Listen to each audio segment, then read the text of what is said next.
is the Leadership Expose podcast, the soon-to-be #1 leadership podcast for purpose-driven leaders and experts from around the world who give us a unique insight into what leadership looks like behind the scenes. It's the podcast that deciphers and elevates leadership success and helps you level up your business and leadership to achieve transformational results. I'm Stephen Paul, your host, and I'm committed to helping you lead your challenges using diverse strategies to gain new perspectives, fuel your growth, and transform the way you execute on your success at all levels. Welcome to the first official episode of Leadership Expose Success Talk. I am so excited to finally launch this podcast with all of its imperfect parts included, because leadership matters to all of us, from mindset to how we take action. And it's personal for me, not just because it's helped me learn, grow, gain humility, and become a better person in my life and in my profession, but because it's helped me break the boundaries of adversity, navigating the corporate challenges and launching into building businesses using entrepreneurial approaches, as well as having a portfolio of board and executive roles, whilst personally taking time to work on our family goals, which included child adoption and in my marriage, and serving others who needed that uplift. Well, this podcast answers it all. It is for leaders at diverse levels and organizations around the world who are seeking to transform their leadership and to create an impact in the lives of people all around them. It's about how they have courageously navigated and overcome adversity, created success, and shifted their mindset and limiting beliefs to achieve extraordinary outcomes beyond imagination. You see, I absolutely love working with diverse leaders and businesses to help them level up. So join me as I not only interview top leadership experts, strategists, business executives, and board members, but also draw out the best of my experience as business leaders myself. As a chartered board director from the IOD and my education and insights from Harvard Business School. With great journeys I continue on, I will share new insights and wisdom on next-gen leadership, strategy, and transformation for best outcomes, and bring the intersection of mindset to the forefront. And in this first episode of Deciphering Leadership, you will hear my leadership journey, navigating through some of those great times, and also overcoming adversity and some of the most challenging moments of my life. I will also talk about why leadership is personal to me and why it should matter to you in your life, regardless of what you do or where you're at in your own journey. We'll then launch into discussing the ins and outs of deciphering leadership and related concepts, on the different types of styles and how you can be transformational in every role that you take on. And finally, a snippet about the upcoming episodes. So be sure to listen all the way. You see, leadership is very close to my heart, and the concept started to ingrain in me from a very young age. Throughout my childhood and teen years, my family struggled financially. We lived in emerging markets, faced varying degrees of racism and discrimination, and I deeply felt the social impact and struggles within and around me, which led me to naughty habits and getting in trouble frequently. Yes, you heard it right. My family moved around a lot, and we were not together as a unit, which meant there were a lot of distractions for me. I failed miserably several times in high school because I wasn't focused on academics. And I came to that self-conclusion that I wasn't good enough, and I felt misunderstood. But then something clicked in me, and I became this little achiever post-university. At age 23 in the professional world, I got a job that I desired in a small company that allowed me exposure to various business clients around the world. I progressed both in my career to senior level positions and in life And one day, almost 15 years ago, I was made redundant. My job was a big part of who I was. And later, I experienced personal tragic loss. My partner at the time, she died in a traffic car accident. She was everything to me, and I was devastated. Clearly, the universe had designed a path for me, and it was difficult to see the light immediately. I was reflecting heavily on my life, future, and career, and questioning everything that I believed in. On a professional level, whilst I subsequently retransitioned into senior roles, I sometimes felt the toxic and disruptive ways, for example, in some of the companies that I worked for and the executive teams that I was part of. And there were no qualified reference points to course correct. So I personally shifted my mindset and decided to take ownership and coaching support for personal and business success, and to help other leaders too.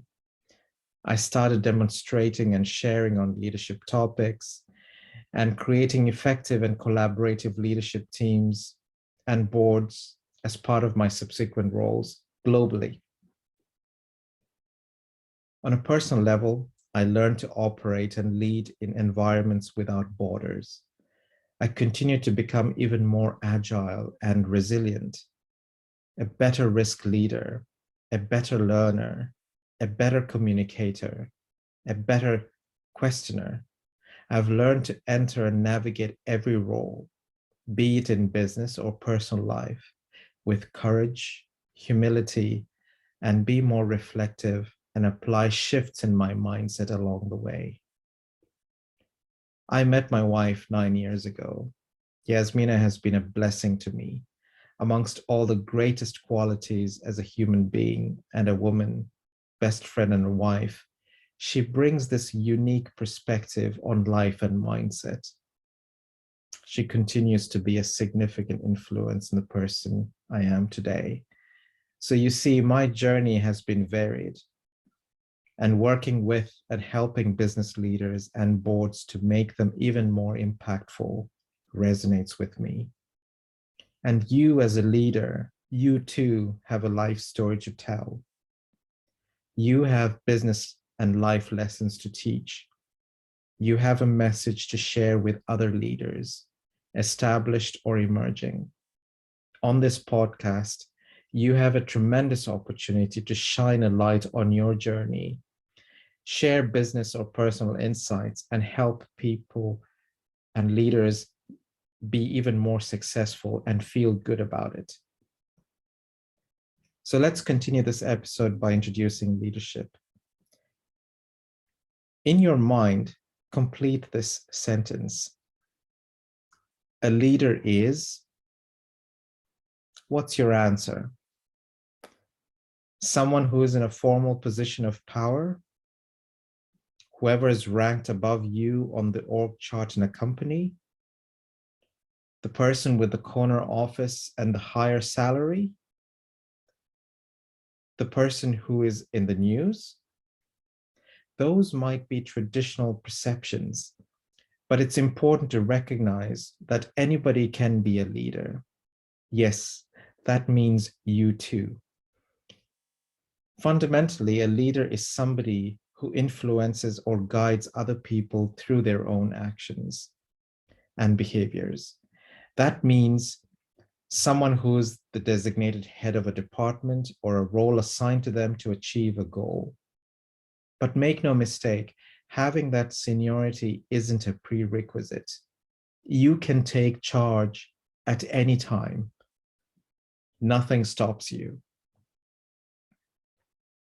Even if you're not managing a team on a daily basis, you might still have to step into a leadership role from time to time.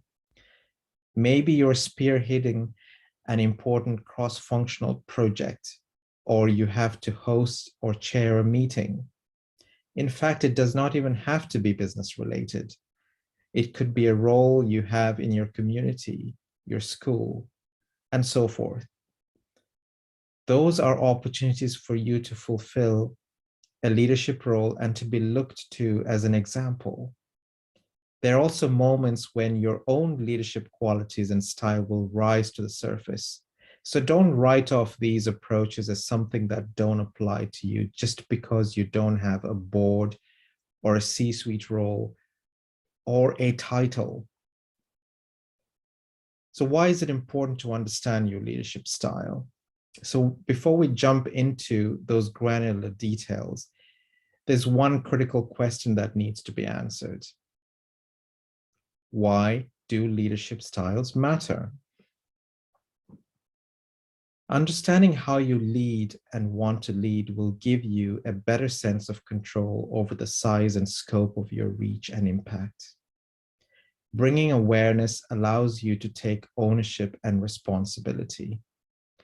Our leadership style is a vortex of our values, our natural strengths and abilities, and our beliefs and experiences. Knowing your leadership style can help you align that vortex with your vision, goals, and even your organization's mission and vision. Practicing authentic leadership and being emotionally intelligent are key. I remember when I was at Harvard Business School, I had the opportunity to be with influencers such as Daniel Goleman and Bill George, where we spoke about authentic leadership and emotional intelligence and the impact and effectiveness on leaders and how that can be applied. Put simply, to have an impact as a leader, you need to be an effective one. And in order to be effective, you have to understand exactly where you're starting from, as well as where you want to go. Knowing your current approach gives you a baseline that you can use to identify the improvements you need to make. So there are 8 key different leadership styles, and their pros and cons. These are common textbook approaches on leadership. And these styles are based on the findings of several well-known leadership researchers. However, be aware that you'll see different experts define these categories differently. So let's begin. Number 1, transactional leadership. The best way to understand transactional leadership is to think of a typical transaction. I give you this, and you do this in return. That's really the basis of this leadership style. Transactional leaders dish out instructions to their team members and then use different rewards and penalties to either recognize or punish what they do in response. Think of a leader offering praise to applaud a job well done, or mandating that a group member handles a despised department-wide task because they missed a deadline. Those are examples of rewards and punishment in a work setting. Needless to say, this approach is highly directive and is often referred to as telling leadership style. Now, the positive is confusion and guesswork are eliminated because tasks and expectations are clearly mapped out by the leader. On the minus side, due to the rigid environment and expectations, creativity and innovation may be stifled. Number 2, transformational leadership. Again, with this leadership style, it's all in the name. Transformational leaders seek to transform the businesses or groups in which they lead by inspiring their colleagues at diverse levels to innovate. Now, these leaders are all about making improvements and finding better ways to get things done and using an outcomes-based approach. And as a result, they inspire and empower other people to own their work and contribute with their suggestions or observations about how things could be streamlined or improved. Ownership is given and it is outcomes-based. Under transformational leaders, people have tons of autonomy, as well as plenty of breathing room to innovate and think outside the box. So they're positives, which are leaders are able to establish a high level of trust with employees and rally them around a shared vision or end goal. On the minus side, in environments where existing processes are valued, this desire to change things can ruffle some feathers. Number 3, servant leadership. Servant leaders operate with this standard motto: serve first and lead second. Rather than thinking about how they can inspire people to follow their lead, they channel the majority of their energy into finding ways that they can help others. They prioritize the needs of other people above their own. Despite the fact that they're natural leaders, those who follow the servant leadership model don't try to highlight their own status or power. Instead, they focus on elevating and developing the people who follow them.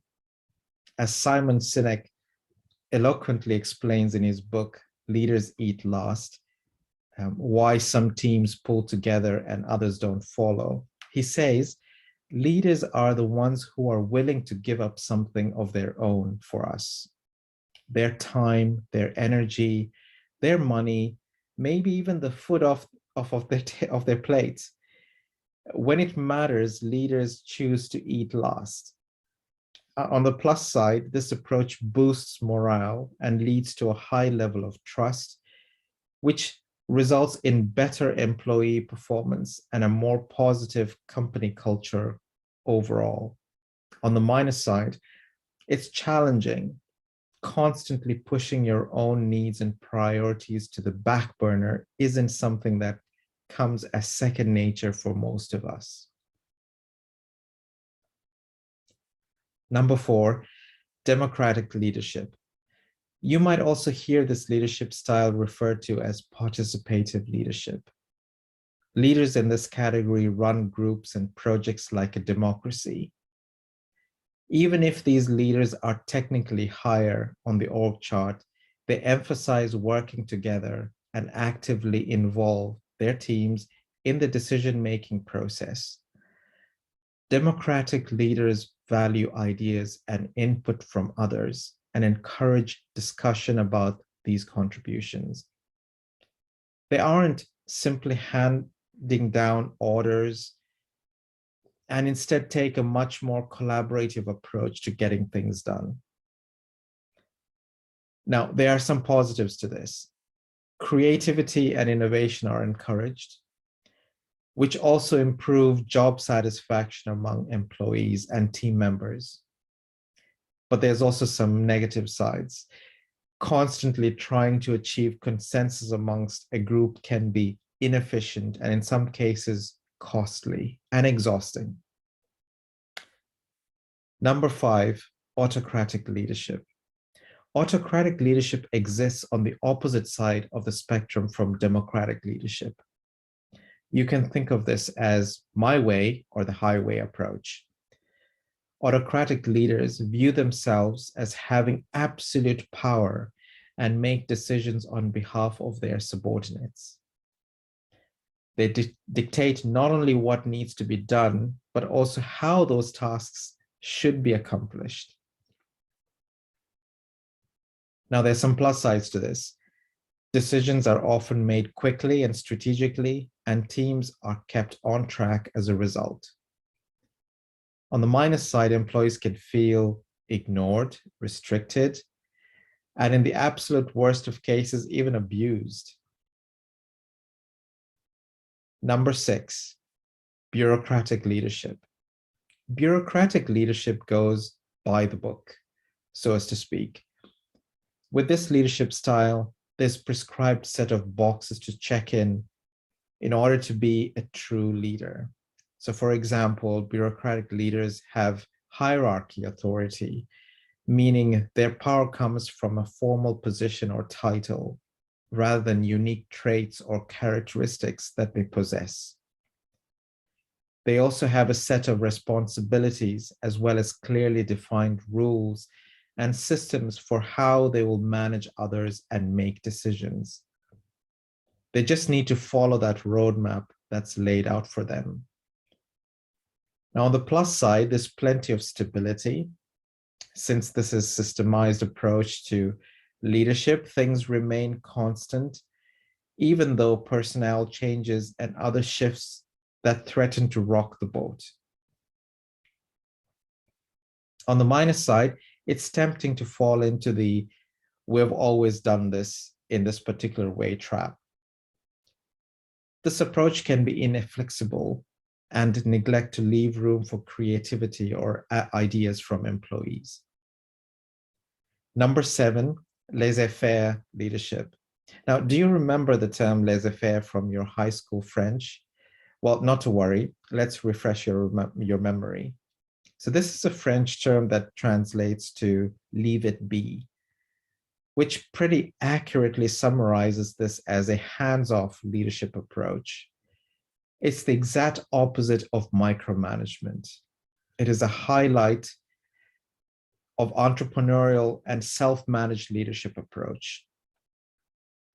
Laissez-faire leaders provide the necessary tools and resources, but then they step back completely and let their team members make decisions and solve problems and get their work accomplished without having to worry about the leader obsessively supervising their every move.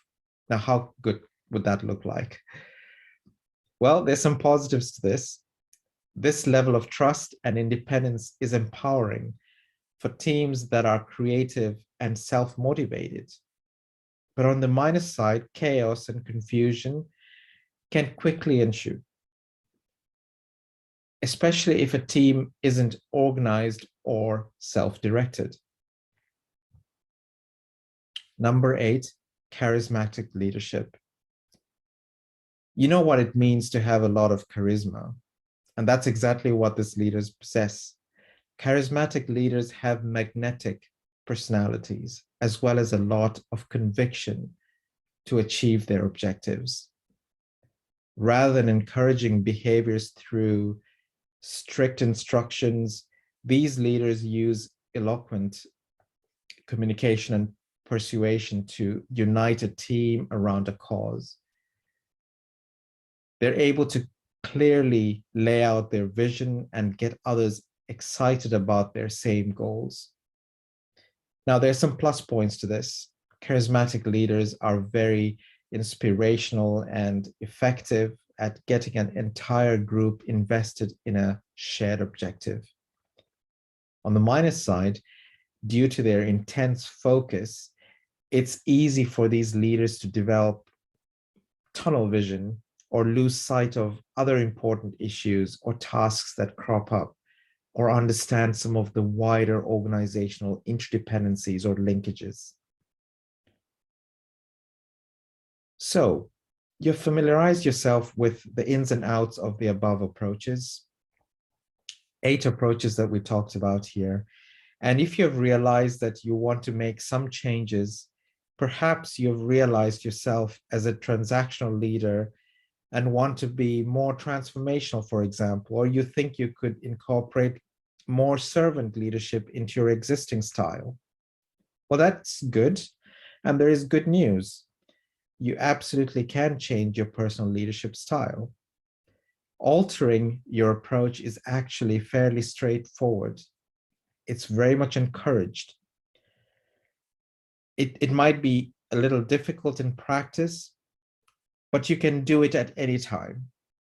The key is to swap out ineffective behaviors and habits for new ones that are more in line with the style you'd like to align with. And stay committed to practicing your new leadership style and technique. So for example, if you tend to be autocratic and want to incorporate some more democratic practices, try some things that force you to relinquish some power. So for example, instituting a weekly brainstorming session with your team, or asking a colleague to co-lead a project that you otherwise would have handled alone, or requesting a second opinion on a decision you're making. Now, if you're struggling to even figure out how you can be more effective or what the best leadership style for you is in the first place, you start by thinking about a leader or a mentor you admired. Reflect. What were their qualities? What did they do? What did they say? How did it impact you? And that exercise can help you identify some traits that you'd like to implement in your own style. Now, here's the thing. There's no such thing as a perfect leadership style because your leadership isn't one size fits all. All of these approaches come with their benefits and drawbacks, and some of them will be more effective in certain scenarios. That very idea has paved the way for one final style, which is situational leadership. It's highly flexible and suggests that leaders should adapt their approach to the specific circumstances that they are in. So consider this. When you're asking someone what their leadership style is, or if you are being asked that question, think carefully before you answer that question. Does one of these relate more closely to you or a combination? Why? Regardless of where you are, where you think you are in your own current style and where it fits in, there are likely to be a few changes you can make to be even more effective.